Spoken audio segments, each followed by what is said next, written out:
কেন? টাকা শোধ না করতে পারলে কি হবে? আমি তো আর পালিয়ে যাচ্ছি না, আমি তো আছি আপনার জন্য। আরে তোরা শুন, আমি সুদ কাটাই বলে তোরা সবাই বেঁচে আছি। যেদিন টাকা সুদ কাটা বন্ধ করে দেবো সেদিন টাকা তোরা না খেয়ে মরে যাবি।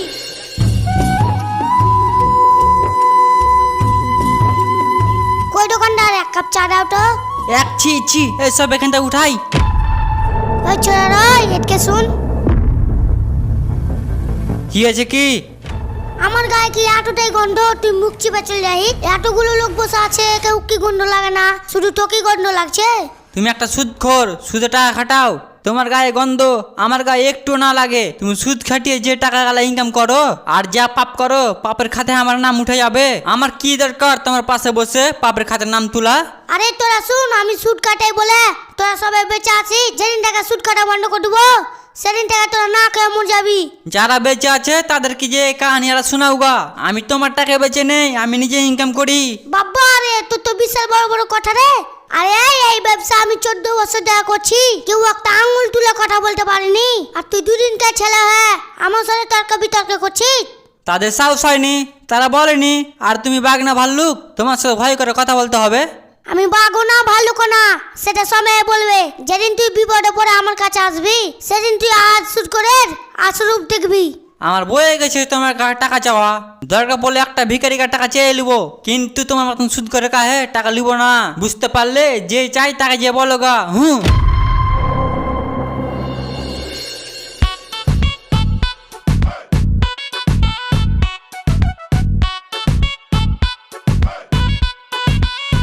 ও ছোড়া এটকে শুন। হ্যাঁ বলুন, কি হয়েছে? ওই তোর বাড়ি কোথায় রে? আমার বাড়ি কলকাতা। তোর নাম কি? আমার নাম অকিল। কয়েকদিন থেকে তোকে দেখছি তুই এই গ্রামে ঘোরাঘুরি করছিস, তোর ব্যাপারটা কি রে? আমি হচ্ছি ব্যাংকের লোক, গ্রামে গ্রামে ঘুরে লোন দিয়ে বেড়াই। আপনার কি লোন লাগবে বলুন, আমি এক্ষুনি আপনার লোনের ব্যবস্থা করে দিচ্ছি। আরে তোর কোল যে সাহস কতখানি, তুই আমাকে লোন দিবি বলছিস? তুই জানিস আমি কে? আপনি কে সেই? আমি হচ্ছে এই গ্রামে সব থেকে বড় সুদখোর, আর তুই আমার এলাকাতে লোন দিয়ে বেড়াচ্ছিস। আপনাকে তো লজ্জা করা উচিত। আপনি সুদ খাটান, সুদ খাটা তো হারাম। আর আপনি গর্ব করে বলছেন আমি এই এলাকার সবথেকে বড় সুদখোর। আমি সুদখোর, আমাকে লজ্জা করা উচিত। তাহলে তোরা কি রে, তোরা সুদ খাস না? আমরা আপনাদের মতন সুদ খাটাই না, আমরা গরিব মানুষদেরকে লোন দিয়ে ওদের কাছ থেকে আমরা ইন্টারেস্ট নিই। আপনার আর আমাদের মধ্যে পার্থক্য আছে। আরে তোরা লোন দিয়ে ইন্টারেস্ট নিস আর আমি সুদের টাকা দিয়ে সুদ নিই, এটি আবার পার্থক্য কি আছে? দুটোই তো একই জিনিস। দুটো জিনিস একই হলো, নামে শুধু পার্থক্য আছে। আমরা ইন্টারেস্ট নিই, আপনি সুদ খান। মানুষ কিনা এটাই বুঝে না, সুদ নেওয়া যেমন হারাম লোন নেওয়া তেমনই হারাম। আর তোকে বলে দিচ্ছি আজকের পর থেকে এই গ্রামের কাউকে লোন দিবে না, কথাটা যেন মাথায় থাকে।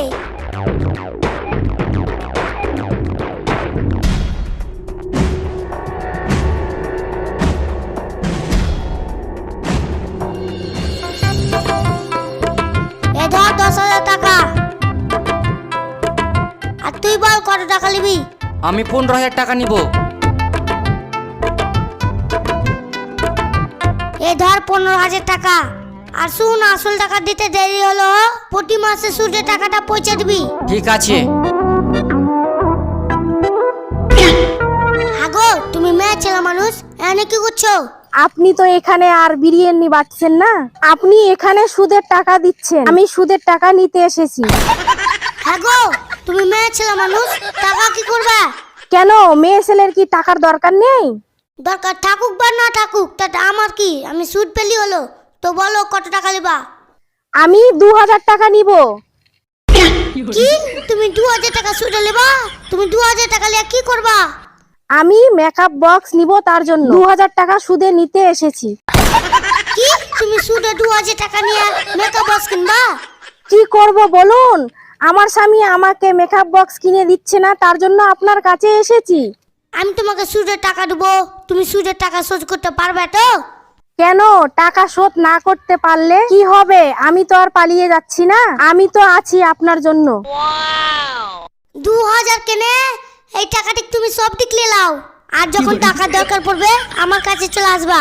ঠিক আছে। আহাজ ভাই, আমি তোমার কাছে বড় বিপদে পড়ে এসেছি।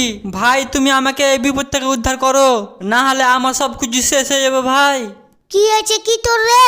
আমার স্ত্রীর বড় অসুখ হয়েছে, ডাক্তার বলেছে অপারেশন করতে হবে, নাহলে আমার স্ত্রীকে বাঁচানো যাবে না। তুমি আমাকে 1 লাখ টাকা দিয়ে উদ্ধার করো ভাই। 1 লাখ টাকা আমি কোথায় পাবো রে? ভাই তোমার পা ধরছি, তবু 1 লাখ টাকা দাও। আরে উঠ উঠ উঠ উঠ।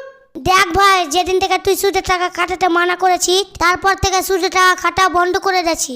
এখন আমি শর্টপটে ইনকাম করি আর শর্টপটে খাই। এরকম কথা বলিও না ভাই, যে করে হোক টাকাটা দাও ভাই। দেখ ভাই, আমি সুদের টাকা খাটাই বলে তুই কি বলেছিলি? একটা ভিখারির কাছে টাকা চাইবো, কিন্তু তোর মতন সুদ করে কাছে টাকা চাইবো না। তখন আমি কি বলেছিলাম? সময়ের কথা বলবে, দেখলি তো আজ বলে দিলে। ভাই আর পুরোনো কথা বলিও না, টাকাটা দিয়ে আমাকে উদ্ধার করো। ঠিক আছে, থাম থাম।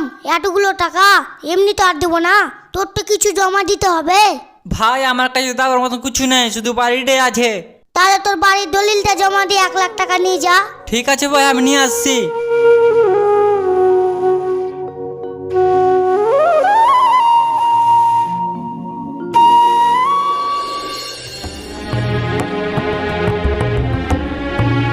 এই যে আমার টাকা লিয়া ভুলে গেছো নাকি? টাকাটা কবে দিবা? আপনার টাকা কিনে ভুলবো? এই পাটগালা কেটে আপনার বাড়িতে ঠিক টাকা পৌঁছে দেবো। তাড়াতাড়ি পাট কেটে টাকাটা বাড়ি পৌঁছে দিবা।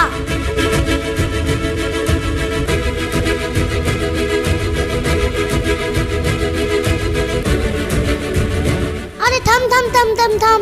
তুই যে আমার কাছ থেকে 2 মাস আগে সুদে টাকা লিয়ে আলি, টাকাটা কখন দিবি? তোর তো কোনো খবর নাই। ভাই আর বউকে কলকাতা থেকে 4-5 দিন হলো বাড়ি নিয়ে এসছি, আমাকে আর কিছুদিন সময় দেন, আপনার টাকা আমি শোধ করে দিব। তুই একটা কথা সবসময় মনে রাখবি, তুই বাড়ির দলিল জমা দিয়ে আমার কাছ থেকে সুদের টাকা নিয়েছিস, আর তুই যদি সুদের টাকা না শোধ করতে পারিস, তাহলে তোর বাড়ি আমি দখল করে নেবো। কথাটা মনে রাখিস।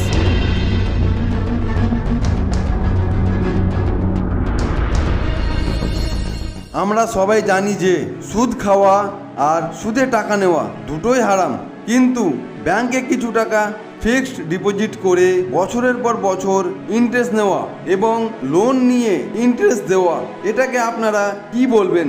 এই বিষয় নিয়ে আপনাদের মতামত কি অবশ্যই কমেন্ট করে জানাবেন। তো ভালো থাকবেন, সুস্থ থাকবেন, দেখা হবে আবার নেক্সট ভিডিওতে।